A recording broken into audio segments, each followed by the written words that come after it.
ठीक है, तो पिछले क्लास में हमने देखा था something in about double circulation की हमने बात की थी, हमने लिम्फ के बारे में बात किया था, देन हमने बात किया था something in terms of your इस बारे में आर्टरीज वेन्स के बारे में हम लोग बात कर चुके थे, एंड देन हमने हमारा डिसऑर्डर की कहानी हमने स्टार्ट की थी। तो जो सबसे पहला डिसऑर्डर हम लोग ने देखना चालू किया था दैट वाज माय हाइपरटेंशन।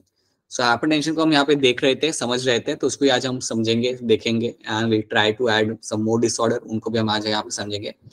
मुझे आप ये बताइए, सिस्टमिक सर्कुलेशन के अंदर आपका सर्किट कहाँ से चालू होता है? हैंड रेज करके बताना पड़ेगा आपको यहाँ पे, सिस्टमिक सर्कुलेशन के अंदर आपका सर्किट कहाँ से चालू होगा? बताइए अभिषेक, कहाँ से होगा सिस्टमिक सर्कुलेशन में अपना सर्किट? सर लेफ्ट वेंट्रिकल से सर। और कहाँ पे जाके खत्म होगा? सर राइट ऑरिकल में। राइट ऑरिकल में, बिल्कुल सही, बहुत बढ़िया, ठीक है। देन आप मुझे बताइए यहाँ पे कि आपके लिम्फ के अंदर क्या ग्लूकोज होता है या नहीं होता? बताइए वरुण। सर बोलिए वरुण। ग्लूकोज होता है, ठीक है, होता है, ठीक है। किशोर आप मुझे ये बताइए, ग्लूकोज के अलावा आपको और क्या क्या मिल जाता है आपके लिम्फ के अंदर, जल्दी बताइए। वाटर और न्यूट्रिएंट्स। अश्वानी बताइए जल्दी, और क्या क्या मिल जाता है मुझे उसके अंदर?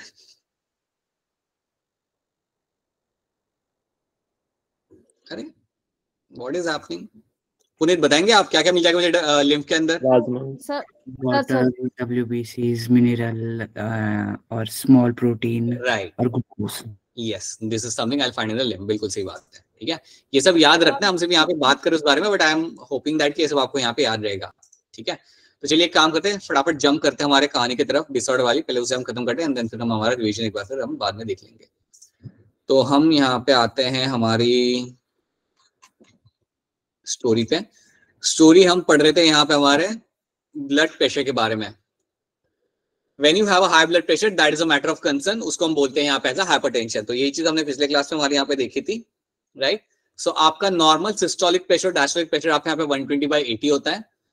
आपका कौन से रेंज के अंदर आप कहोगे कि आपको हाइपरटेंशन है? In which range I can call it as hypertension?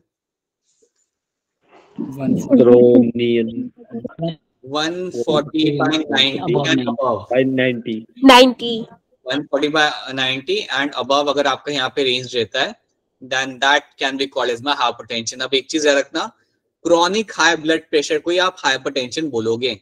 अगर आप भागम दौड़ी करते हो, अगर आपका ब्लड प्रेशर बढ़ता है, दैट्स अ नॉर्मल थिंग। लेकिन अगर आप बैठे हुए हो, आराम कर रहे हो, अगर तब भी आपका ब्लड प्रेशर हाई रहता है, तो उसे हम कहते हैं chronic high blood pressure. That is your chronic high blood pressure. अगर किसी को क्रॉनिक हाई ब्लड प्रेशर रहता है, देन इन दैट केस आप कह सकते हो that he is suffering with hypertension, right. और वैल्यू इतना होना चाहिए, इतना या इससे ऊपर अगर वैल्यू रहता है तभी आप उसे हाई ब्लड प्रेशर की कैटेगरी में आप उसे डालोगे, आप उसे डालोगे कैटेगरी के अंदर, आप इन योर हाइपरटेंशन आप कह सकते हो person is suffering with hypertension. और अगर आपको ऐसा केस मिलता है then you have to go for a medication, आपको उसकी मेडिकेशन स्टार्ट करनी होती है। क्योंकि अगर आपने मेडिकेशन स्टार्ट नहीं की तो याद रखना, ये जो हाई ब्लड प्रेशर है कुछ वाइटल ऑर्गन्स को डैमेज करेगा। कौन से वाइटल ऑर्गन्स को डैमेज कर सकता है? Kidney, heart, right, kidney, heart, brain are the 3 major vital organs जो आपके डैमेज किए जा सकते हैं because of the high blood pressure, right. तो ये हमने यहाँ पे देखा था, that is something you have to know. और एक और बात यहाँ पे याद रखना कि अगर आपका प्रेशर अगर लो होता है, अगर आपका ब्लड प्रेशर काफी लो होता है, then that is also matter of concern. उसको हम कहते हैं यहाँ पे as a hypotension, that is called as my hypotension. अगर ऐसा हो, ये भी आपकी अच्छी बात नहीं है। इसका मतलब आपका ये है कि आपके वाइटल ऑर्गन्स को सही अमाउंट में आपका न्यूट्रिएंट्स, आपका ऑक्सीजन, आपका ब्लड सप्लाई आपका नहीं पहुंच रहा है जितना पहुंचना चाहिए था। तो ये भी एक मैटर ऑफ कंसर्न आपके लिए हो सकता है। तो फिलहाल तो आपको इतना कहानी आपको याद रखना है in terms of high blood pressure, in terms of hypertension, ठीक है। ये एक मैंने यहाँ पे कंडीशन हो गई। अब यहाँ पे आपके सामने पिक्चर आ चुकी है, पिक्चर देख के आपको काफी चीजें यहाँ पे समझ आ जाती है। अब योर कोरोनरी आर्टरी, किशोर बताइए क्या हो गया? So you have a coronary artery over here, ठीक है। कोरोनरी आर्टरी के अंदर आप यहाँ पे काफी क्लियरली देख सकते हो that you have a deposition of your cholesterol. So coronary artery के अंदर आपको मिलेगा आपका कोलेस्ट्रॉल डिपोजिशन। तो यहाँ पे आपको मिल जाएगा आपको यहाँ पे कोलेस्ट्रॉल डिपोजिशन, जो आपको यहाँ पे दिख भी रहा है। अगर आपके कोरोनरी आर्टरी के अंदर अगर आपका कोलेस्ट्रॉल डिपोजिशन होता है, ये कहीं से भी अच्छी बात आपके लिए नहीं है। इससे क्या हो सकता है कि इससे आपका जो ब्लड सप्लाई है हार्ट की तरफ, वो आपके यहाँ पे कम हो जाएगा।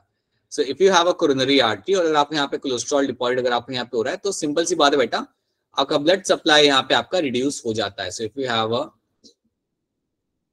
Deposition of your cholesterol then the blood supply will get reduced. अगर ऐसी कंडीशन आती है, अगर आपको ऐसी कंडीशन होते हुए अगर आपको दिख जाती है, then such condition can be called as my atherosclerosis। so अगर आपको कोलेस्ट्रॉल मिलता है कोरोनरी आर्टरी के अंदर, तो ऐसी कंडीशन को बोलते हैं यहाँ पे एज आथेरोस्क्लेरोसिस। एथेरोस्क्लेरोसिस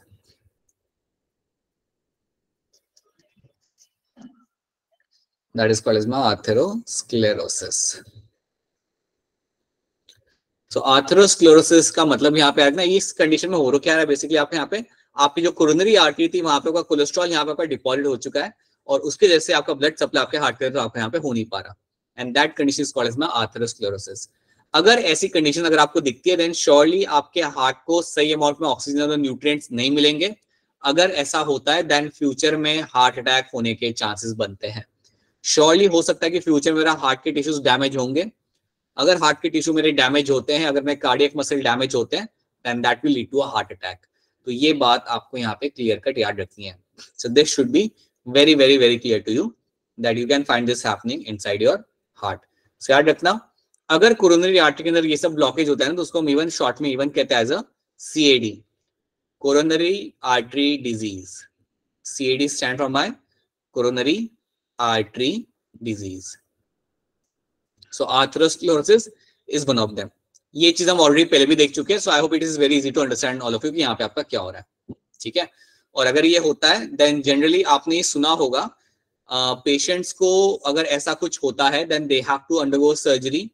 आपने दो चीजें आपने सुनी होगी शायद से अपने लाइफ के दौरान, something like a bypass, people have to either undergo bypass surgery और they have to undergo angioplasty. Angioplasty के अंदर आप बेसिकली आपका यहाँ पे आप क्या करते हो, आपकी आर्टरी को ही रिप्लेस कर देते हो। पूरा आपके आर्टरी में आपका ब्लॉकेज हो चुका है, वहां पे आपको उसे आप निकाल के उसकी कोई दूसरी आर्टरी आप वहां पे लगा दोगे। सो that is something done by in the angioplasty. Bypass में आप उसे क्लियर करते हो उस आर्टरी को, राइट, ताकि आपका ब्लड फ्लो पास हो सके। तो ये जनरली सर्जरी कराई जब एकदम एक्सट्रीम कंडीशन जब आपकी आ जाती है कि आपका पूरा ब्लॉकेज हो चुका है और अब आपका ब्लड सप्लाई बहुत कम पहुंच रहा है हार्ट तक, तब आपको ये कराना पड़ सकता है। कभी आपने पता है नोटिस किया भी होगा, लोगों को हार्ट अटैक आता है, उसके बाद they have to undergo angioplasty और bypass surgery. It's a very common thing you find happening in the country. So ये बात भी आप यहाँ पे याद रखना, क्या। सो क्या लिखा यहाँ पे आथेरोस्क्लेरोसिस के अंदर, deposition of cholesterol and triglyceride in the tunica intern of the coronary artery. जो इनरमोस्ट लेयर आपके यहाँ पे वहां पे कोलेस्ट्रॉल और ट्राइग्लिसराइड आपके यहाँ पे डिपॉजिट हो रहा है। इससे क्या होगा, जब आपका जो ल्यूमेन होता है ना आर्टरी का, वो आपका नैरो हो जाता है, काफी नैरो हो जाता है, राइट, वो छोटा हो जाता है। As a result the lumen of the artery decreases and in the extreme conditions plaques may block the complete artery. और एक्सट्रीम कंडीशन के अंदर आपके जो यहाँ पे अंदर जो बीच में प्लेग मतलब कोलेस्ट्रॉल का डिपोजिशन, उससे क्या होगा कि पूरी आर्टरी आपकी ब्लॉक हो सकती है। सो इट डिपेंड्स होता है कि आपका कितना डिपोजिशन आपको वहां पे मिल रहा है। अगर ज्यादा हुआ तो आपकी पूरी आर्टरी आपकी ब्लॉक हो सकती है। अगर ऐसा हुआ सर्जरी करानी पड़ती है, उसके बगैर आपका काम यहाँ पे चलेगा नहीं। एंड जैसे कि मैंने आपको बोला, अगर आपको ये कंडीशन मिलती है तो ये फ्यूचर में हार्ट अटैक का रीजन बन सकता है। This can become a reason for the heart attack, so it can lead to a heart attack. तो ये बात आपको यहाँ पे याद रखनी है, that is my atherosclerosis. It's a very simple condition, you have to know it is happening in the coronary artery. और अगर ये होता है it has to be treated, इसको ट्रीट करना जरूरी है, राइट। ट्रीटमेंट के बाद भी the person should have a different lifestyle. खाने को लेकर उसको अपना थोड़ा ध्यान रखना चाहिए, वर्कआउट करना चाहिए, ताकि वापस ये कंडीशन उसके अंदर ना हो, राइट। तो ये बात आपको यहाँ पे क्लियरली मालूम होनी चाहिए। क्या ये कंडीशन आप सबको यहाँ पे समझ आ रही है? Is this condition clear to all of you? Yes sir. Yes, sir. ठीक है, so that is my atherosclerosis. Now अब मेरा यहाँ पे आएगा आर्ट्रियोस्क्लेरोसिस। अब ये चीज आप थोड़ा सुनिए ध्यान से। You have a blood vessel, you have a blood vessel, ये आपकी एक नॉर्मल ब्लड वेसल है। अज्यूम दैट ये मेरी एक नॉर्मल ब्लड वेसल है और यहाँ से मेरा ब्लड पास हो रहा है। अब जब आपकी ब्लड वेसल आपकी नॉर्मल है, so this is my normal blood vessel, so I will just right normal over here. अब जब आपके यहाँ पे नॉर्मल ब्लड वेसल है तो इसमें आपको क्या मिल जाता है, क्या इसके कैरेक्टर आपके यहाँ पे क्या होता है। एक नॉर्मल ब्लड वेसल जो आपके यहाँ पे होती है, जो नॉर्मल ब्लड वेसल आपकी रहेगी, उसके अंदर आपको क्या मिलेगा, it will show certain amount of my elasticity. एक नॉर्मल ब्लड वेसल के अंदर आपको मिलेगी एक certain amount of your elasticity. अब ये इलास्टिसिटी होने का फायदा क्या होता है, आपकी ब्लड वेसल है, अगर इसमें ब्लड का प्रेशर बढ़ता है या अगर इसमें ब्लड का फ्लो बढ़ता है तो पता है क्या होगा, क्योंकि ये इलास्टिसिटी इसके अंदर होती है तो वो थोड़ा एक्सटेंड कर सकते हैं अपने आप को, वो अपने आप को डायलेट कर सकती है, वो अपना साइज इंक्रीज कर सकती है थोड़ा सा। सो बेसिकली मैं कह सकता हूं क्या कि ब्लड वेसल का डायमीटर चेंज हो सकता है। अगर ब्लड फ्लो यहाँ पे बढ़ता है तो वो अपना डायमीटर थोड़ा सा बढ़ा सकती है ताकि वो ब्लड फ्लो को होने दे आराम से। ठीक है, that is the elasticity of the blood vessel. ये आपकी इलास्टिसिटी आपकी होती है ब्लड वेसल की, यहाँ पे उसका डायमीटर इंक्रीज होगा। ठीक है, या मैं कह सकता हूं कि वो अपना स्पेसिंग वहां पे बढ़ा सकता है, डायलेट हो सकती है ब्लड वेसल अगर आपका ब्लड फ्लो यहाँ पे बढ़ेगा तो। ये हम सबकी ब्लड वेसल के अंदर देखने के लिए आपको मिलेगा, that's a normal blood vessel, right. तो ये पहले आप यहाँ पे याद रखोगे, ये एक प्रॉपर्टी होती है जो आपको ब्लड वेसल में देखने के लिए आपको मिल जाती है। अब आप ऐसा सोचिए that you have a blood vessel, you have a blood vessel और उसमें लग चुका है आपके यहाँ पे cholesterol, you have a artery and in that you have a cholesterol deposition। अब कोलेस्ट्रॉल तो आपका डिपॉजिट हुआ ही है यहाँ पे, कोलेस्ट्रॉल के साथ साथ क्या हुआ है आपका यहाँ पे कि कैल्शियम सॉल्ट्स आपके यहाँ पे आके लग चुके हैं। So calcium ions have came over here और ये भी अपने आप को यहाँ पे अटैच कर चुके हैं इस प्लेग के साथ, इस cholesterol के साथ। So you also find your calcium ions are also over here getting attached। तो calcium ions मेरे यहाँ पे आ रहे हैं और ये भी मेरे यहाँ पे आके अटैच हो रहे हैं। तो कैल्शियम भी मेरे यहाँ पे प्रेसिपिटेट यहाँ पे कर रहे हैं। क्या रखना, कोलेस्ट्रॉल तो मेरा लगाया हुआ है यहाँ पे। So let me mention this over here, यहाँ पे मेरा कोलेस्ट्रॉल तो है ही है मेरा। So you have the cholesterol, ये तो आपका लग ही रहा है, बट इसके साथ है you also have the calcium ions जो आपके यहाँ पे आके लग रहे हैं। You also have a calcium getting precipitate, so calcium salts भी आपके यहाँ पे आके लग रहे होते हैं। So calcium या calcium salt जो भी आप बोलना चाहो वो भी आपके यहाँ पे आके लग रहे हैं। अगर ऐसा होता है, अगर आपका यहाँ पे हो रहा है कि आपके कोलेस्ट्रॉल पे कैल्शियम भी आके इकट्ठा हो रहा है, जम रहा है वहां पे, इकट्ठा हो रहा है, तो उससे पता है क्या हो सकता है, आपकी जो ब्लड वेसल है वो आपकी हो जाएगी हार्ड और रिजिड। आपकी जो ब्लड वेसल यहाँ पे होगी, the blood vessel will become hard and rigid. So आपकी ब्लड वेसल यहाँ पे आके बन जाती है आपकी हार्ड और रिजिड। इसका मतलब यहाँ पे होता है कि अब इसके अंदर मुझे इलास्टिसिटी देखने के लिए नहीं मिलेगी। So now the blood vessel will have no elasticity. इसकी जो इलास्टिसिटी थी वो अब खो चुकी है, इलास्टिसिटी अब यहाँ पे इसकी खो चुकी है, मतलब वो प्रॉपर्टी आपको इसमें नहीं मिलती। तो अब आपकी ब्लड वेसल हार्ड हो चुकी है, रिजिड हो चुकी है। मैं इवन एक यहाँ पे टर्म डाल सकता हूँ जो मैं कांच के लिए यूज करता हूं। हम कांच के ग्लास के लिए क्या टर्म यूज करते हैं, ब्रिटल। हम कांच के ग्लास के लिए यूज करते हैं हमारा टर्म ब्रिटल। मैं यहाँ पे ब्रिटल टर्म भी यूज कर सकता हूँ। मेरी ब्लड वेसल यहाँ पे थोड़ी ब्रिटल हो जाती है, हार्ड हो जाती है, ब्रिटल हो जाती है। अब यहाँ पे दिक्कत क्या आएगी, अगर ऐसा होता है, अगर आपके आर्टरी के अंदर ऐसा हो जाता है, कोई भी आर्टरी हो या कोई भी ब्लड वेसल अगर ऐसा हो जाता है तो उसमें पता दिक्कत क्या आती है। अगर आपका ब्लड फ्लो बढ़ा, अगर आपके यहाँ पे ब्लड फ्लो बढ़ा तो ये अब अपने आपको स्ट्रेच नहीं करेगी, ब्लड वेसल अपने आप को स्ट्रेच नहीं कर पाएगी। अगर आपका ब्लड फ्लो यहाँ पे बढ़ता है देन काफी लाइकली चांस है कि मेरी ब्लड वेसल यहाँ पे रप्चर करेगी। If the blood flow is going to increase, अगर मेरा ब्लड फ्लो यहाँ पे इंक्रीज होगा तो आप समझ जाना there is a very likely chance that my blood vessel is going to rupture. मेरी जो ब्लड वेसल यहाँ पे होगा वो मेरे यहाँ पे रप्चर कर जाएगा। और अगर मेरा ब्लड वेसल रप्चर किया तो समझ जाओ कि मेरे यहाँ पे ब्लड बाहर निकलेगा ना। अगर मेरा ब्लड वेसल यहाँ से टूटा तो सिंपल सा मेरे यहाँ से ब्लड बाहर निकलेगा, और जैसे मेरा ब्लड वेसल से बाहर निकला वो क्लॉट भी हो जाएगा, राइट। ये कंसर्न आपको यहाँ पे हो सकता है कि अगर आपका ब्लड प्रेशर यहाँ पे बढ़ा या अगर आपका यहाँ पे ब्लड फ्लो बढ़ा there is a chances of a rupture. There is a very likely chance of having a blood vessel getting ruptured. So rupture होने के chances आपके यहाँ पे बहुत ज्यादा बढ़ जाएंगे. रप्चर होना मतलब टूट जाना. जैसे कांच टूटता है ना, वैसे आपकी ब्लड वेसल टूट जाएगी. जैसे ही वो टूटी, सारा ब्लड बाहर निकल के आएगा, and that is not a good thing for you. That is actually a concerning thing. यहाँ पे आपकी इंटरनल ब्लीडिंग हो सकती है. अगर आपकी इंटरनल ब्लीडिंग काफी लंबे टाइम तक चलती है, देन वो एक बहुत बड़ा कॉम्प्लिकेशन क्रिएट कर सकती है वहां पे. तो ये चीज आपको होते हुए मिल सकती है, और इस कंडीशन को हम यहाँ पे बोलते हैं as a arteriosclerosis. So this condition over here is called as by arteriosclerosis. एक बार फिर आपको स्टार्टिंग से बताना चाहूंगा, you have a blood vessel. Normal blood vessel will have certain amount of my elasticity. आपको इसके अंदर देखने के लिए मिलती है, जो उसे अलाउ करती है स्ट्रेच करने के लिए अगर ब्लड फ्लो वहां पे बढ़ता है तो.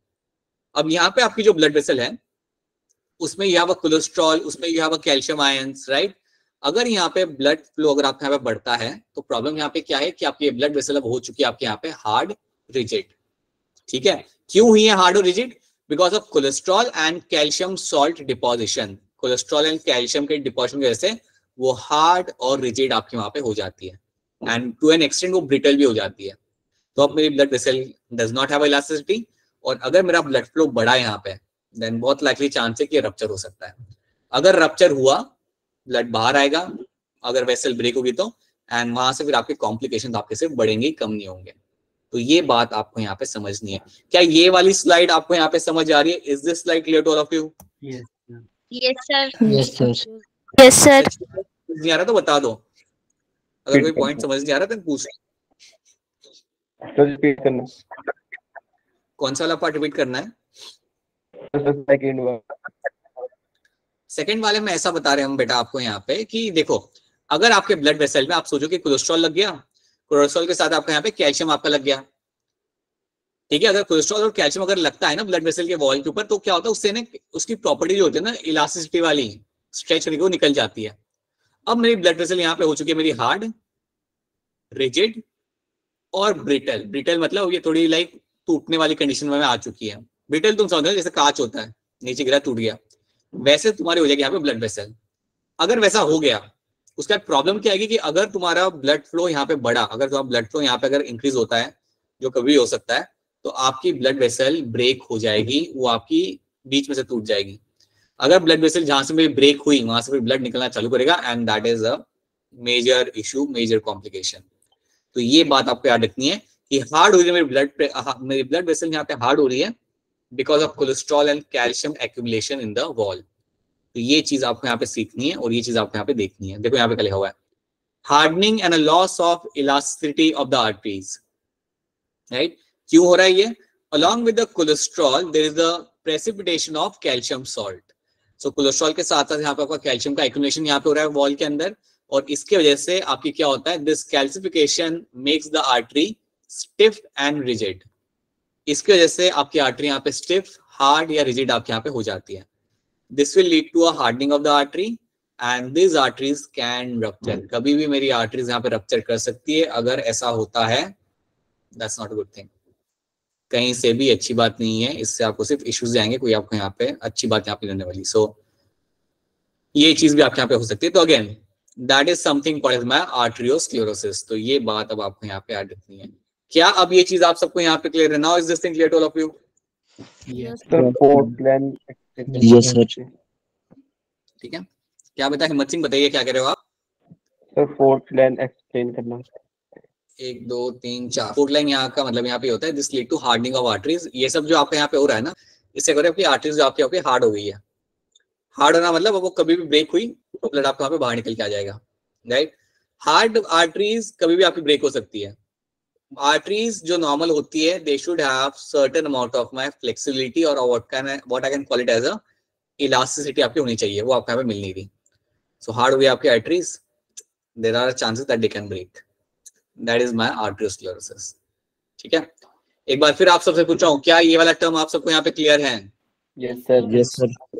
Yes sir. चलिए then. Yes sir. Let's start with my angina. Angina pectoris, जिसको हम इवन शॉर्ट में कहते हैं एज एंजिना.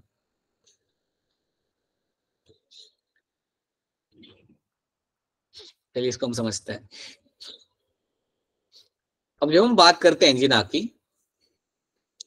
तो इसका मैं आपको एक केस की तरह समझाता हूं। समझो आपके सामने एक केस आता है, समझो अक्षरा के हॉस्पिटल में एक केस आता है और वो केस आके कहता है कि मुझे ओकेजनल चेस्ट पेन हो रहा है, मुझे हो रहा है occasional chest pen, so I have occasional chest pen. तो अक्षरा फिर आप उसे क्या बोलोगे? एडमिट करोगे या क्या करोगे आप अगर आपके सामने ऐसा केस आया तो? किशोर थम्स अप दे रहा है, किशोर थम्स अप करेगा। Akshara no clue, don't know. Anyone else? अगर ऐसा कोई केस आता है तो आप क्या करते हो? बताइए अश्वानी।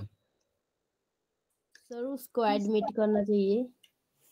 अश्वानी लेके चलो चलो भैया, चलो चलो चलो जल्दी वार्ड में सीधे। ऑलराइट, सो अगर आपके सामने कोई ऐसा केस आता है who says that he has occasional chest pen, तो एक चीज याद रखना है यहाँ पे कि अगर ओकेजनल चेस्ट पेन का मतलब होता है कि कभी कभी उसे चेस्ट पेन होता है, राइट? अगर ऐसा होता है तो पहली चीज आप यहाँ पे याद रखना that it is not a heart attack. ये आपका हार्ट अटैक नहीं होता, हार्ट अटैक में ऐसा नहीं होता। सो ओकेजनल चेस्ट पेन आपको नहीं आता हार्ट अटैक के अंदर, ठीक है? So it's not a heart attack, first thing. Second चीज याद रखना है कि अगर आपको कभी ऐसा केस मिलता है तो दैट मीन्स व्हाट, आप इससे एक चीज दिमाग में लगा सकते हो कि अगर आपको ऐसा चीज हो रहा है सो इट मीन्स व्हाट कि आपका oxygen supply, that means oxygen supply to heart has been reduced, oxygen supply to heart has reduced. तो ये बात याद रखना कि अगर आपका ऑक्सीजन सप्लाई आपका हार्ट में अगर आपका रिड्यूस हो जाता है तो आपको ये कंडीशन आपकी हो सकती है कि आपको ओकेजनल चेस्ट पेन हो। अब क्वेश्चन यहाँ पे ये आता है कि आपका ऑक्सीजन सप्लाई आपका हार्ट में आपका रिड्यूस क्यों हुआ? तो इसका आप अजम्पशन लगा सकते हो शायद बीच में ब्लॉकेज होगा, हो सकता है कि बीच में आपका ब्लॉकेज हो, ब्लॉकेज की वजह से आपका वहाँ पे आपका ब्लड सप्लाई आपका होने पर आपके हार्ट की तरफ। तो याद रखना केस में यहाँ पे क्या होगा, you will have occasional chest pain, और इसका मतलब यहाँ पे ये क्यों हो रहा है आपका यहाँ पे, because you have a lack of supply of oxygen towards the heart. आपका ऑक्सीजन सप्लाई हार्ट की तरफ आपका यहाँ पे रिड्यूस हो चुका है, और अगर ऐसा होते हुए अगर आपको मिलता है, अगर ऐसा होते हुए मिलता है, then that condition is called as my angina pectoris. So angina pectoris में याद रखना कि आपको ये इवेंट्स आपको होते हुए आपको मिल जाएंगे। You'll have an occasional chest pain and that is happening because of the oxygen supply to the heart has reduced. ठीक है? और ये ऑक्सीजन सप्लाई आपका हार्ट में क्यों रिड्यूस हुआ होगा? बिकॉज ऑफ कोलेस्ट्रॉल डिपोजिशन ये आपका कम हो गया होगा। तो इस कंडीशन को हम बोलते हैं यहाँ पे as a angina pectoris, that is called as my, इसको शॉर्ट में हम एंजिना भी बोलते हैं। तो याद रखना एंजिना एक्चुअली में आपका हार्ट अटैक नहीं है, बट अगर आपको ऐसी कंडीशन मिलती है, अगर आपको ऐसा केस मिलता है तो हो सकता है कि फ्यूचर में इसे हार्ट अटैक आ सके। There is a likely chance that in future the person might get a heart attack. So there is a likely chance that in future is a likelihood of heart attack हो सकता है, क्योंकि शायद angina pectoris एक मेरा काफी अच्छा sign है कि ब्लॉकेज हो चुका है और उससे ट्रीटमेंट की जरूरत है वहां पे। So that is something you can take into account. तो ये चीज आप यहाँ पे ऐड करें, ठीक है? तो बड़ा सिंपल है, इसमें ज्यादा कुछ आपको याद नहीं रखना है। एंजिना पेक्टोरिस आपके सामने टर्म आया था रखना, you have occasional chest pain, और क्यों ये हो रहा है? बिकॉज आपके हार्ट को आपका ऑक्सीजन सप्लाई आपका मिल नहीं पा रहा है जितना मिलना चाहिए था। So enough oxygen supply, enough oxygen does not reach the heart muscles and occasional chest pain is observed. अगर आपको ये होते हुए आपको मिल जाएगा, that condition is called as my angina pectoris। और आप खुद से समझ सकते हो अगर ऐसा कुछ हो रहा है then surely आपका कोरोनरी आर्टरी के अंदर आपको ब्लॉकेज होने के चांसेस ज्यादा है। तभी ये होगा ना, तभी तो आपको ऑक्सीजन और न्यूट्रिएंट्स आपको पहुंचेगा नहीं आपके हार्ट के मसल्स तक। तो ये आप खुद से सोच सकते हो, एंड देन फिर शायद आपसे रिकमेंड करो कि आप और भी एक दो टेस्ट करा लो भैया, ताकि आपको आइडिया लग जाए कि आपका हार्ट ठीक है सही नहीं है, right? So you can go for some few more tests, so you can get to know कि क्या situation है वहाँ पे, right? So that is something you should know. तो ये बात आप यहाँ पे ऐड रखना, right? सिंपल सी कहानी है, ज्यादा इसमें कोई डिफिकल्ट है नहीं समझने के लिए। So this is one thing should be clear to all of you. Then you have next condition, that is my stroke.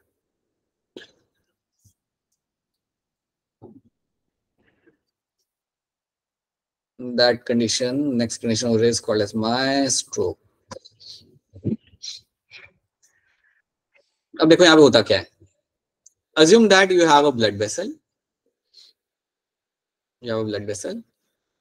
और इस ब्लड वेसल के अंदर या इस आर्टरी के अंदर आपके यहाँ पे कोलेस्ट्रॉल डिपोजिशन आपका हो रहा है, राइट। तो आप बोलोगे सर ये तो पहले भी हो रहा था, हमेशा यही होता है, राइट। तो यहाँ पे भी आपका समझो कि आपका यहाँ पे कोलेस्ट्रॉल डिपॉजिट आपके यहाँ पे हो रहा है। So assume that you have a cholesterol deposition आपके यहाँ पे हो रहा है, ठीक है। तो नया क्या है यहाँ पे, अगर यहाँ पे कोलेस्ट्रॉल डिपॉजिट हो रहा है तो अगेन यहाँ पे जो मेरा ब्लड सप्लाई यहाँ पे हो रहा होगा ये मेरा सही से हो नहीं पाएगा। सो यहाँ पर interruption in the blood supply, जितना होना चाहिए था उतना ब्लड सप्लाई मेरे यहाँ पे हो नहीं पाएगा क्योंकि यहाँ पे कोलेस्ट्रॉल यहाँ पे लग चुका है। लेकिन यहाँ पे हो क्या रहा है, मतलब ये इतना हमारे लिए स्पेशल क्यों है, ये जो ब्लड वेसल है मेरी यहाँ पे it is going towards the brain. ये जो मेरी ब्लड वेसल है मेरी यहाँ पे ये मेरे ब्रेन की तरफ जा रही है। तो अगर आपका उस ब्लड वेसल या आर्टरी के अंदर कोलेस्ट्रॉल डिपॉजिट हो which is going towards the brain, क्या रखना, दिस ब्लड वेसल या दिस आर्टरी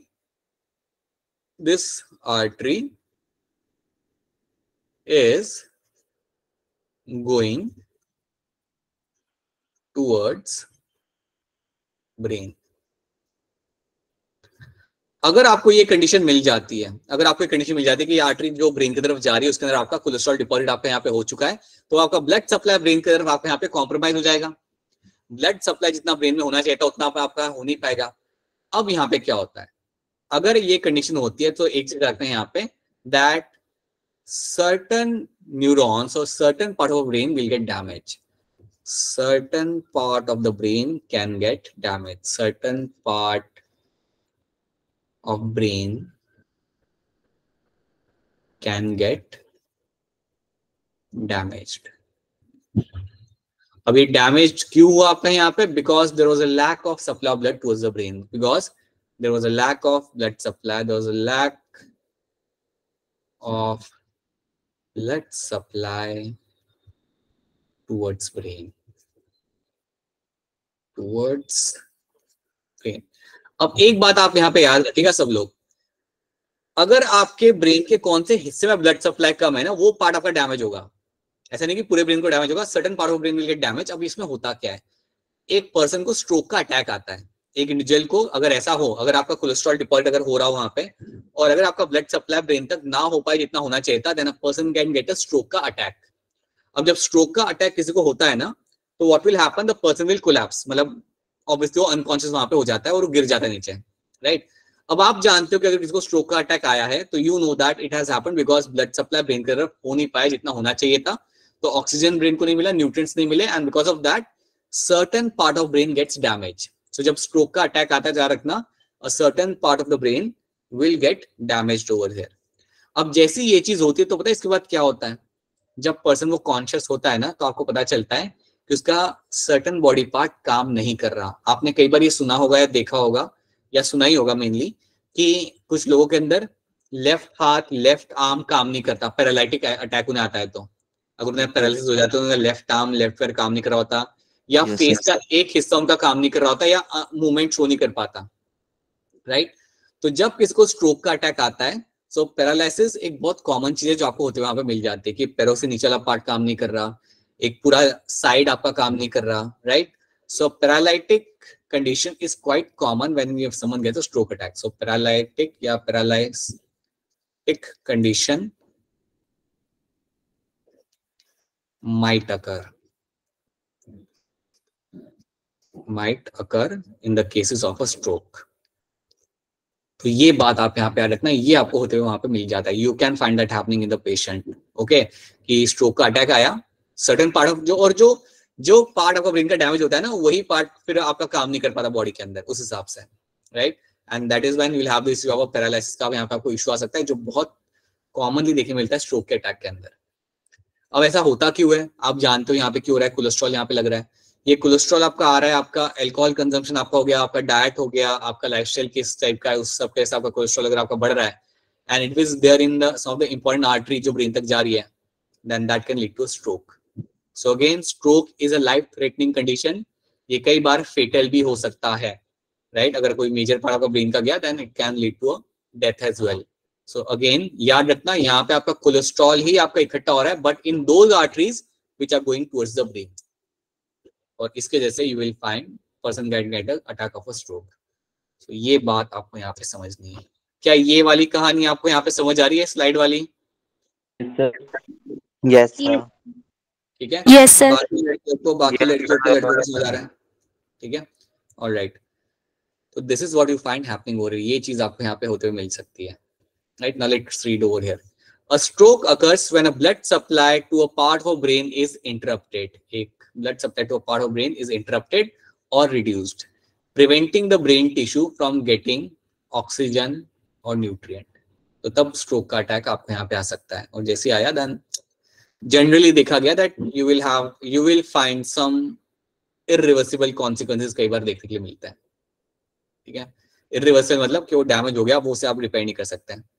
ये बात तो आप लोग जानते हो कि न्यूरॉन्स एक बार गए वो वापस नहीं आते हैं, ये बात तो आपने पढ़ी है ना, हमने पढ़ी है ये बात कि न्यूरॉन्स एक बार हमारे गए अब वो वापस नहीं आने। तो वैसे अगर यहाँ पे अगर आपका न्यूरॉन्स अगर आपका जाता है then it's irreversible, so that is also one thing which can potentially happen, ठीक है। तो ये बात भी याद रखना, स्ट्रोक क्लियर कट याद रखना कि यहाँ पे आपका क्या हो रहा है, right. So that is what you find happening inside the stroke. तो ये एक और चीज है जो आप यहाँ पे याद रखेंगे।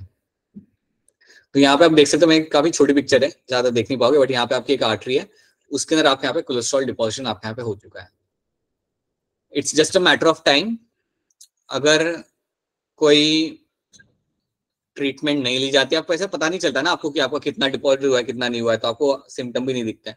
तो जनरली अगर ये आपको और डिपॉजिट होता गया, अगर आप पर्सन ने अपना लाइफस्टाइल चेंज नहीं किया, then this becomes a fatal condition, this is something which can lead to a stroke, right. Now let's talk about my cardiac arrest। कहाँ बात करें cardiac arrest के बारे में, यहाँ पे बात करते हैं। Let's talk about my cardiac arrest। अब cardiac arrest is a different thing, ये एक बिल्कुल अलग चीज आपके यहाँ पे होती है, तो इसको हम समझते हैं यहाँ पे,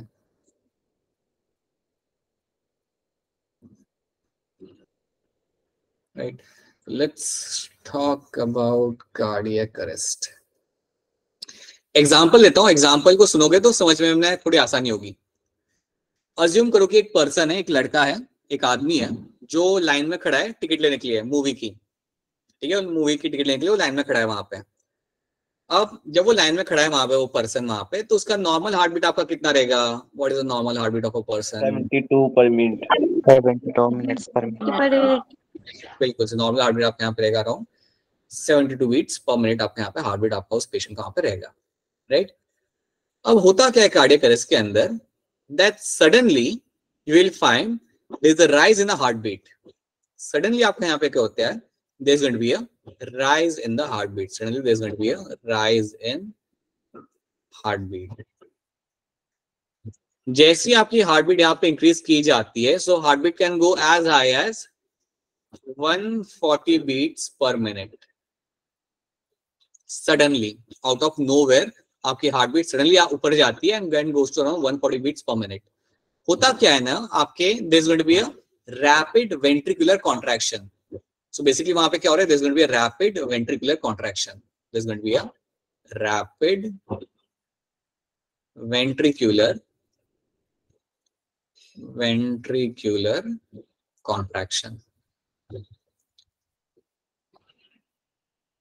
अब जैसे आपका रैपिड वेंट्रिकुलर कॉन्ट्रैक्शन, नॉर्मली आपका वेंट्रिकुलर कॉन्ट्रैक्शन होता है लाइक एक मिनट में 72 टाइम्स, यहाँ पे आपका हो रहा है 140 टाइम्स पर मिनट, राइट। सडनली आपका वेंट्रिकुलर कॉन्ट्रैक्शन आपका फटाफट हो रहा है, आपके यहाँ पे हार्टबीट आपकी आगे बढ़ चुकी है 140 पर minute, and that is something which will happen एकदम से फ्रॉम नोवेयर। आप खड़े हो लाइन में और एकदम से ही होता है। अब होता क्या है ना कि जब ये इवेंट होगा 2-3 मिनट के लिए, ये इवेंट होगा, it will just last for 2 to 3 minutes. 2 से 3 मिनट के लिए ये चीज आपकी होती है, and then suddenly the heart will stop working. तो सडनली आपका 140 तक आपका हार्टबीट गया, राइट। पर्सन वहां पे खड़ा है, उसे रियलाइज भी नहीं होता ज्यादा टाइम के लिए उससे हो क्या रहा है, and then suddenly the heartbeat will stop working, the heart will stop working. एकदम से क्या होगा अब आपका यहाँ पे, the heart stops working, heart stops working. और जैसे ही आपका हार्ट सडनली आपका बंद होता है काम करना, द पर्सन विल कोलैप्स। जैसे आपका हार्ट यहाँ पे बंद करता है, बंद काम करना, आपका इंडिविजुअल जो वहां पे होगा वो कोलैप्स करेगा ग्राउंड पे, सीधे जमीन पे गिरेगा वो। The individual is going to collapse। Individual will collapse।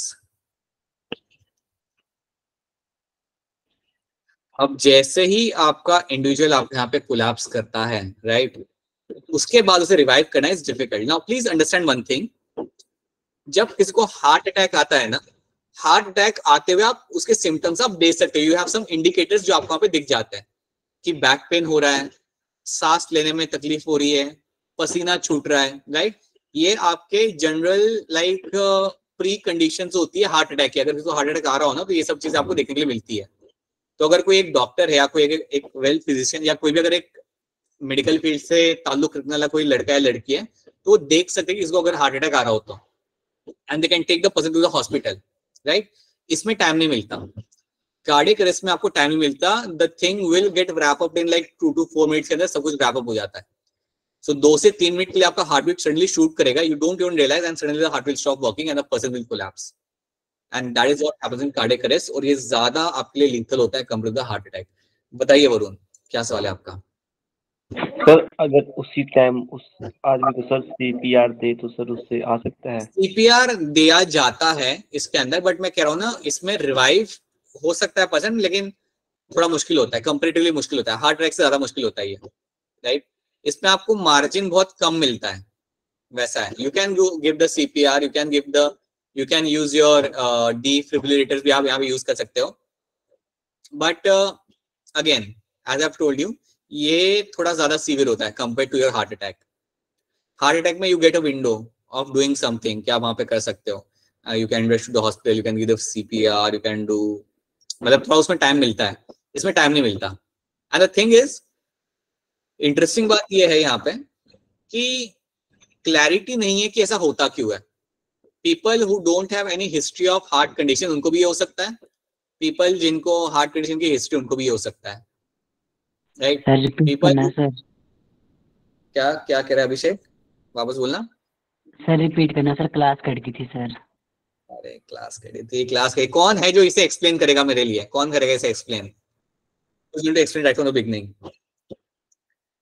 Akshara explain करेगा, ध्यान से करेगा एक्सप्लेन। अभिषेक ध्यान से सुनना, अक्षरा एक्सप्लेन करिए। कार्डियक अरेस्ट स्टार्टिंग से। सर एक पर्सन है, वो लाइन में खड़ा है टिकट लेने के लिए, उसकी नॉर्मल हार्ट बीट है 72 पर मिनट। अब उसको सडनली उसकी जो हार्ट बीट है वो राइज हो जाती है 140 पर मिनट। धीरे धीरे आराम से, धीरे धीरे और थोड़ा जोर से। Yes sir. और फिर सर उसकी जो हार्ट बीट है वो सडनली राइज हो जाती है और 140 मिनट पर मिनट हो जाती है। और उसके इसका मतलब है कि उसमें रैपिड वेंट्रिकुलर कंट्रैक्शन हो रही है। ठीक है, अक्षर एक सेकंड रुक जाना। तो देखो यहाँ पे क्या हुआ अभिषेक, आपका हार्ट बीट नॉर्मली 72 था, राइट, एकदम से बढ़ गया हार्ट बीट आपका 140 पर मिनट चला गया, उससे भी ज्यादा कई बार चला जाता है। तो क्या हो रहा है आपके यहाँ पे, रैपिड वेंट्रिकुलर कॉन्ट्रैक्शन आपके यहाँ पे हो रहा है, ठीक है। फिर क्या होगा अक्षर, आप बताइए फिर।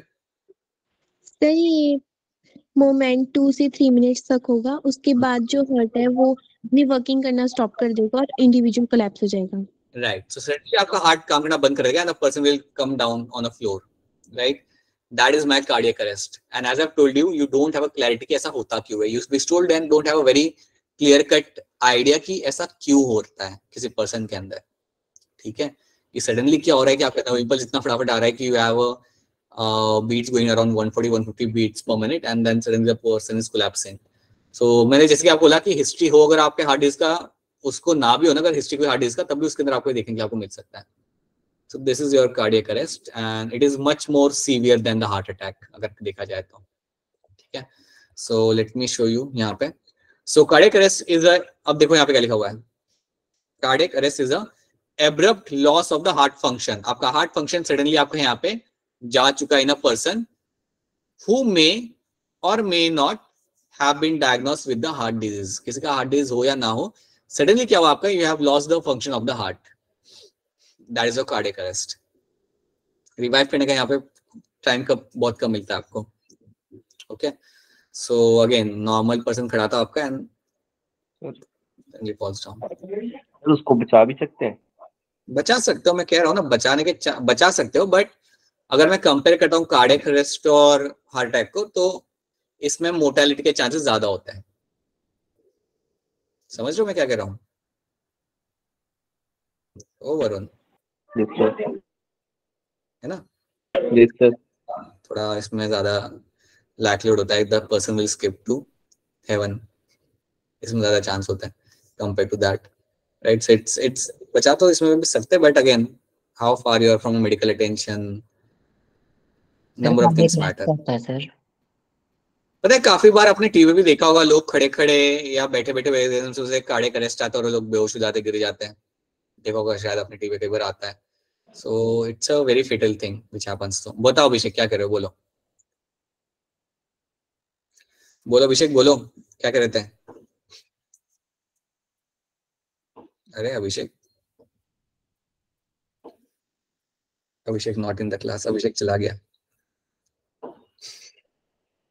Alright, now let's, this is what you find in the cardiac arrest. तो एक बार फिर आप समझ लो क्या कार्डियक अरेस्ट आपको यहाँ पे समझ आ रहा है? यस सर, आ रहा है सर। लड़कियों Yes, को sir. लड़कियों को Akshara, Anuradha, Smriti, Pooja and all Yes, other girls. yes sir. हाँ ठीक है। Alright, now let's talk about the heart attack की हम यहाँ पे बात करते हैं। Heart attack as I've told you, it is like a condition. इसमें आपको एक चीज, हार्ट अटैक में एक ही चीज यहाँ पे याद रखो, your cardiac muscles will get damaged. Heart attack मतलब आपके यहाँ पे कार्डियक मसल आपके यहाँ पे डैमेज हो रहा है। आप देखो क्या लिखा हुआ है, is a condition in which a part of a cardiac muscle, heart muscle, is suddenly get damaged. So यहाँ पे याद रखना, heart muscles are getting damaged. ये टर्म याद रख लो, यहाँ उठा लो, heart muscles are getting damaged.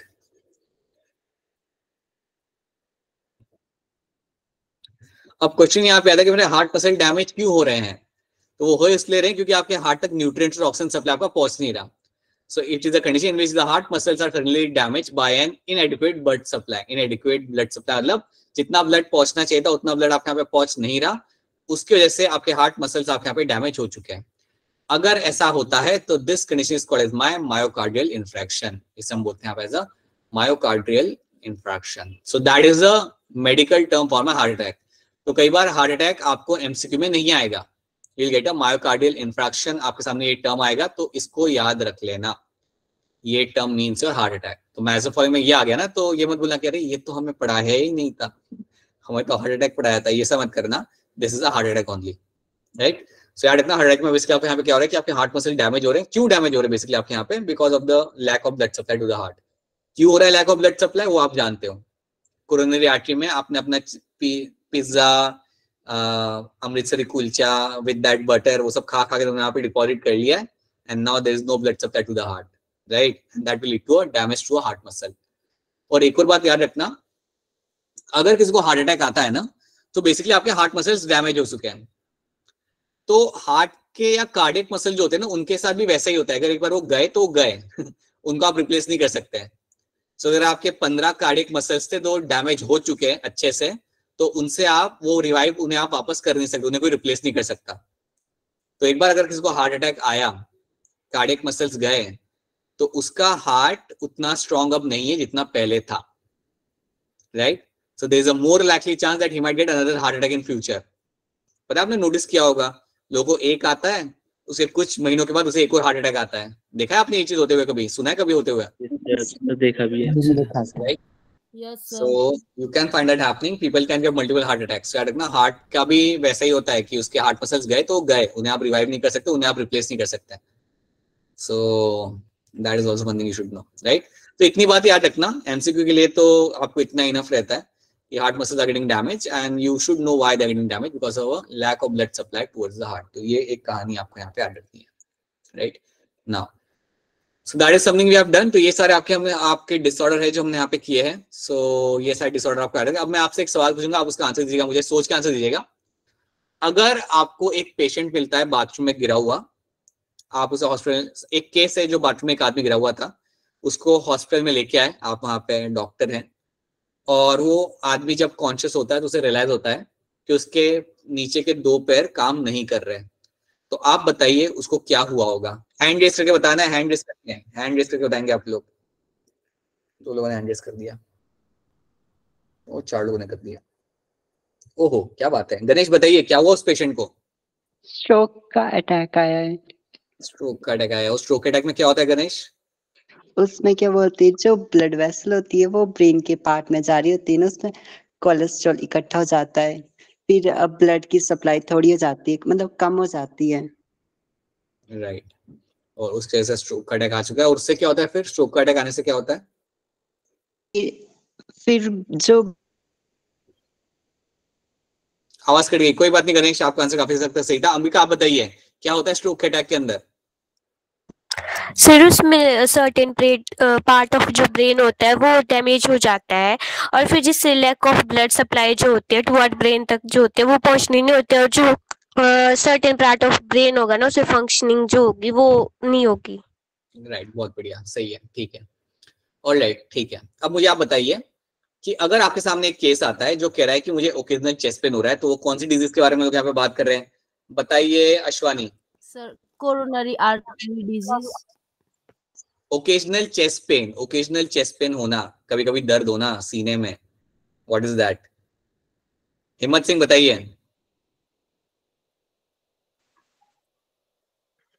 Sir angina pectoris. Angina pectoris, occasional chest pain और एंजिना पेक्टोसिस। जो आपका क्यों हो रहा है वैसे हिम्मत सिंह, वो हो क्यों रहा है यहाँ पे आपका? सर ऑक्सीजन कम मिल रही है हार्ट को। ऑक्सीजन कम मिल रही है हार्ट को, हार्ट की तरफ ऑक्सीजन का सप्लाई आपका इनफ नहीं है, that is why you will have this occasional chest pen, this is my angina पेक्टोसिस। और हाँ, अगर किसी को एंजिना पेक्टोसिस है तो हो सकता है कि उसे कोरोनरी आर्टरी डिजीज हो, you can have a CAD भी वहां पे हो सकता है, बट तुम्हें याद रखना है पहले एंजिना पेक्टोसिस, बाकी सब आप बाद में देखोगे, ठीक है। देन ये आपने यहाँ पे देख लिया। देन आप मुझे बताइए इसके अलावा, अगर आपके आर्टरीज के अंदर अगर कोलेस्ट्रॉल के साथ साथ अगर आपका कैल्शियम डिपॉजिट होता है तो उसके बाद क्या हो सकता है? हैंड रेस करना पड़ेगा आप लोगों को, हैंड रेस करेंगे आप लोग, बस इतने ही। बताइए पीयूष। ब्लड वेसल रप्चर हो जाती है। क्यों होती है blood vessel rupture? Blood flow increase होता है जब आर्टरीज में। हाँ, तो रप्चर हुई क्यों? नॉर्मली तो नहीं होना चाहिए था, अभी क्यों रप्चर हुई? सर बिकॉज उसमें इलास्टिसिटी नहीं है। Right. Blood vessel no longer has elasticity. They become hard, they become rigid, and that is when I'll find that they will get ruptured. अगर वो रप्चर होती है, that's not good for you by any means. ये आपके लिए फायदेमंद नहीं होती, आपके लिए हार्मफुल ही है हर तरीके से, राइट, ठीक है। सो ये आपके कुछ डिसऑर्डर है जो आपने यहाँ पे सीखे हैं, याद रखिएगा, समझेगा उन्हें ध्यान से, ठीक है। Now let's solve some PYQs यहाँ पे सॉल्व करते हैं। एक ये सॉल्व करते हैं पहले, फिर बाकी भी सॉल्व करते हैं। Which of the following animal has two separate circulatory pathways? That means ये लोग बात करें about the double circulation। तो चार ऑप्शन है आपके सामने, हैंड रेज करिए, बताइए इसका क्या आंसर होगा। बताइए गणेश, क्या होगा इसका आंसर? गणेश बताइए, गणेश कुमार। फर्स्ट होगा शायद। शायद फर्स्ट होगा, ओके। अंबिका आपको क्या लग रहा है? Sir well. Alright, and Puneet आपको क्या लग रहा है? वेल। वेल आपका सही आंसर होगा, because whale is going to be a mammal, और मैमल के अंदर आपको डबल सर्कुलेशन देखते हुए आपको यहाँ पे हमेशा मिल जाएगा। Whale is going to be correct answer, बहुत सही। Blood capillaries are made up of, blood capillaries are made up of, hand raise करिए जल्दी जल्दी, फटाफट आ जाइए। वरुण क्या होगा इसका आंसर? चलिए वरुण बताइए। वरुण, वरुण आंसर क्या होगा? D. D sir, D, option D. Ashwani आपको क्या लग रहा है? Sir option A. अक्षर आपको क्या लग रहा है? Sir D. Alright, and Anshika आपको क्या लग रहा है? Sir option D. Right, option D आपके यहाँ पे सही आंसर है। सो याद रखना, आपके ब्लड कैपिलरी में सिर्फ आपको एंडोथेलियम मिलता है। एंडोथेलियम एक सिंगल लेयर इसलिए मिलता है बिकॉज ये आपको मेनली एक्सचेंज ऑफ गैसेस आपको वहाँ पे करना होता है, न्यूट्रिएंट्स एक्सचेंज करना होता है। सो ऑप्शन डी आपको होने का यहाँ पे correct answer, that is the only thing I will get to see over here. ध्यान से देखिए इस क्वेश्चन को, थॉरली पढ़िए and then tell me the correct answer. आपको सही स्टेटमेंट इसमें से आपको बताना है, तो ध्यान से देखिएगा, take your time, take your 30 seconds and फिर अपना हैंड रेज करना, ऐसे जल्दीबाजी में मत कर देना, गलत हो जाएगा तो।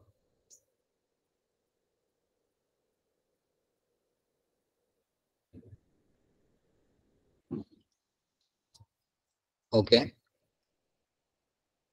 बताइए पुनीत, क्या लग रहा है आपको इसका आंसर? डी। हिम्मत सिंह?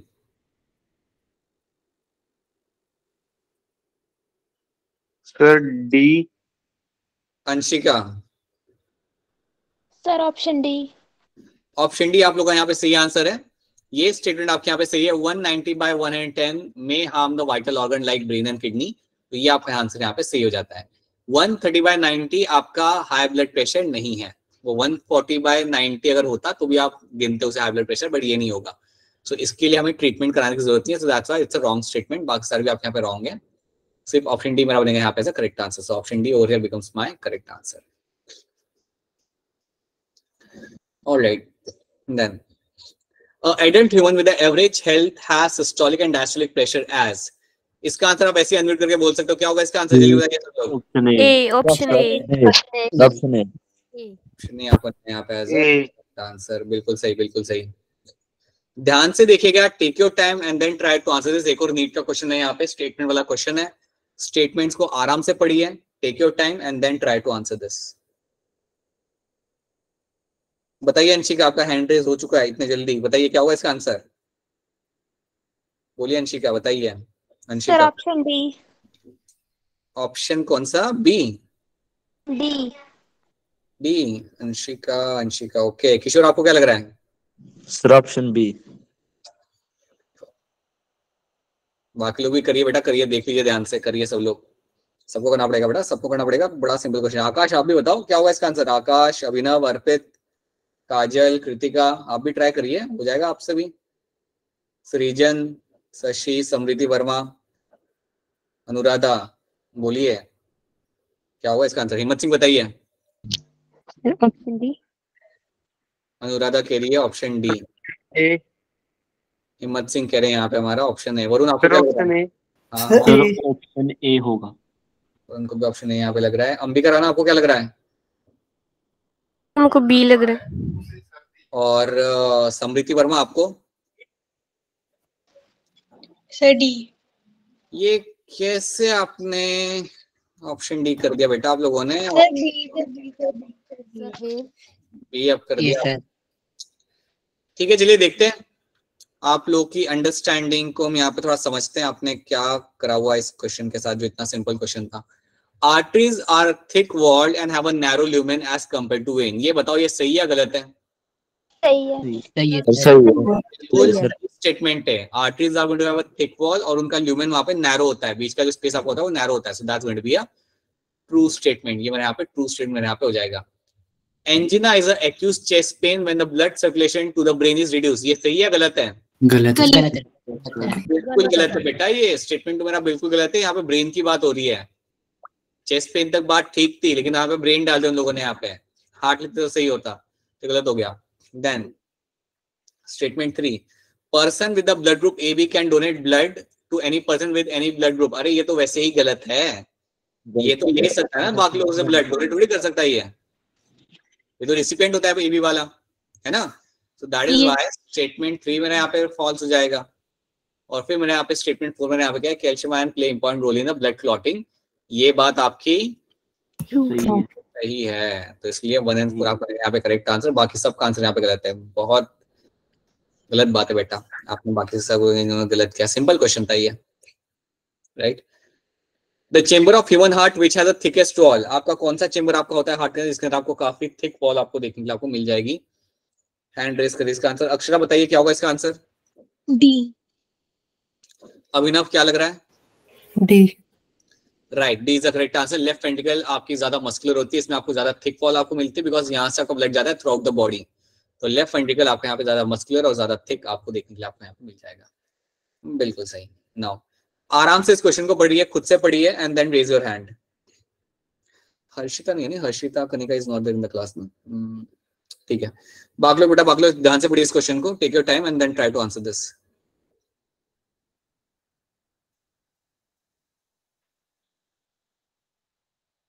बताइए वरुण। Sir D. गणेश क्या लग रहा है आपको? D. Abhishek? Sir D, option D. Right, option D आप लोग यहाँ पे सही आंसर है। आर्टेरियोस्क्लेरोसिस के अंदर आप जानते हो यहाँ पे कि आपके ब्लड वेसल की इलास्टिसिटी आपकी निकल जाती है, दे बिकम हार्ड। तो ये चीज यहाँ पे लिखी हुई है, arterial walls become inelastic and thickened. So that's going to be a correct answer. ये आपका सही आंसर है, राइट? इनमें से कौन सा टर्म ह्यूमन हार्ट के साथ आपका एसोसिएट नहीं होता? Which term does not apply to the human heart? Again simple question आपका यहाँ पे। क्या लग रहा है आपको? अभिनव क्या लग रहा है? D. Sky blue Anshika, sky blue Anshika बताइए क्या लग रहा है आपको इसका आंसर? Sir D. तो स्काई ब्लू अंशिका मुझे ये बताइए, ये न्यूरोजेनिक टर्म किसके साथ हम एसोसिएट करेंगे?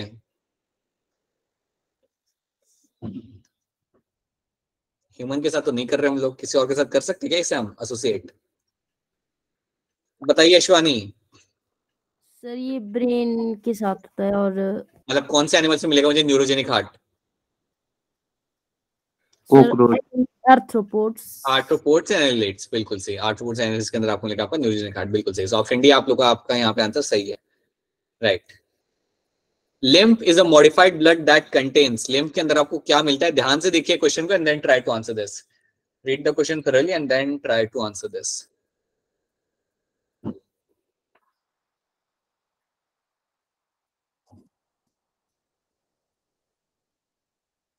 Lymph is modified blood that contains,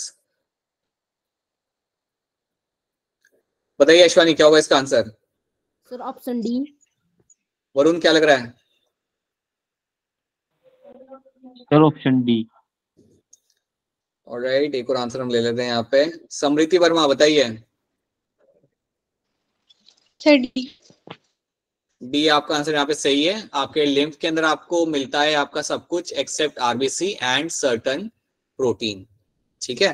तो ये बात आपको यहाँ पे याद रखनी है, all content of blood except RBC and certain protein. जो बड़े प्रोटीन होते हैं वो आपको यहाँ पे नहीं मिलेंगे, बाकी छोटे छोटे प्रोटीन आपको यहाँ पे मिल जाते हैं। सो यस, ऑप्शन डी बनेगा मेरे यहाँ पे as a correct answer.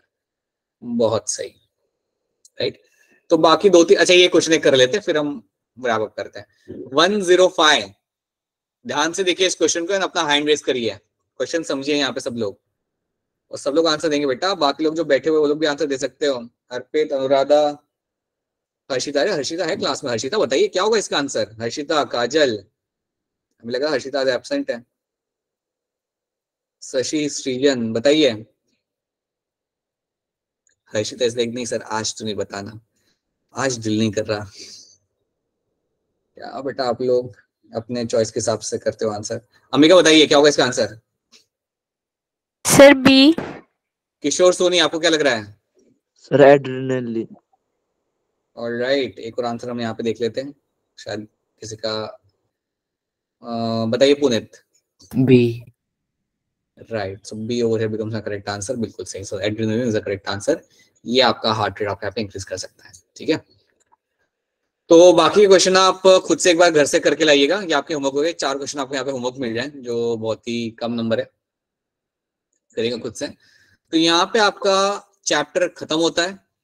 Now will start the new chapter आपका, which will be about the excretory system, ठीक है। तो जो भी अभी तक आपको कराया गया है उस पर ध्यान दीजिए, पढ़िए, अंडरस्टैंड एवरीथिंग। एनसीईआरटी पढ़िए, अगर कोई चीज समझ नहीं आती तो बताइए फिर मुझे, अगर कोई चीज समझ नहीं आ रही एनसीईआरटी में से तो, राइट। कोई भी अगर दिक्कत आती है आपको, गेट बैक टू मी, ठीक है।